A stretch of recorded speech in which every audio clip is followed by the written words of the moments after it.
Hey everyone, welcome back to the channel. As always, I hope you're keeping very well. Earlier today I did some jump rope, and then the skies really opened up. It started raining hard, so I threw on some old clothes and went outside for a run / walk.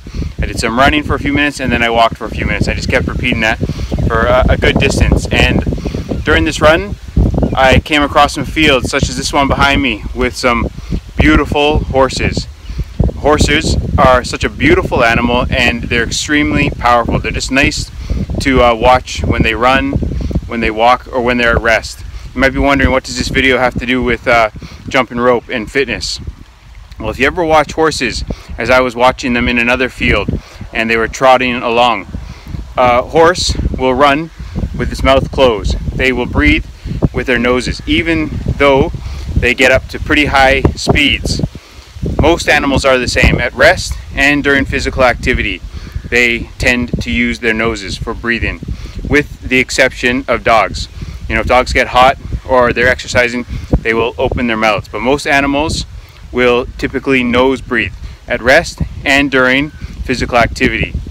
When an animal has its mouth open, that's often a sign that something is wrong, that they are sick or ill, or that something damage or injury has occurred to their body.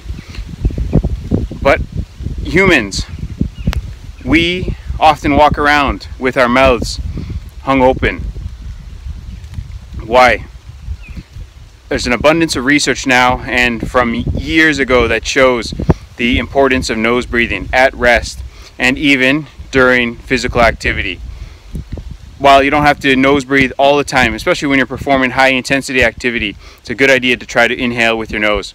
If the output increases to a particular intensity, I will exhale with my mouth if I have to, but then I will try to resume nose breathing as soon as my body acclimatizes, or perhaps I even have to maybe slow down just briefly until I can pick up the intensity.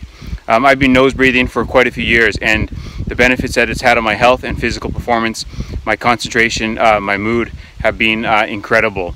Many years ago I listened to an interview, or several interviews rather, with the jiu-jitsu coach expert Steve Maxwell, and he often talks about nose breathing.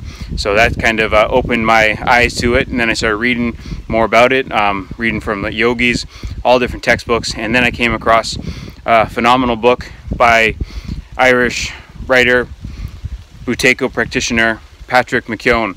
I read a few of his books in relation to nose breathing. One fabulous one is called The Oxygen Advantage, and I highly recommend it to friends, family, viewers of this channel. When you first start nose breathing, even while at rest, if you just start using your nose, it might feel a little bit difficult, maybe even distressing, depending on your physical condition. Even more so if you start doing it with kind of vigorous exercise. You kind of have to gradually incorporate breathing exercises and nose breathing into your life. So I really highly encourage you to maybe research nose breathing for yourselves, nasal breathing, and perhaps the work of Patrick McKeown.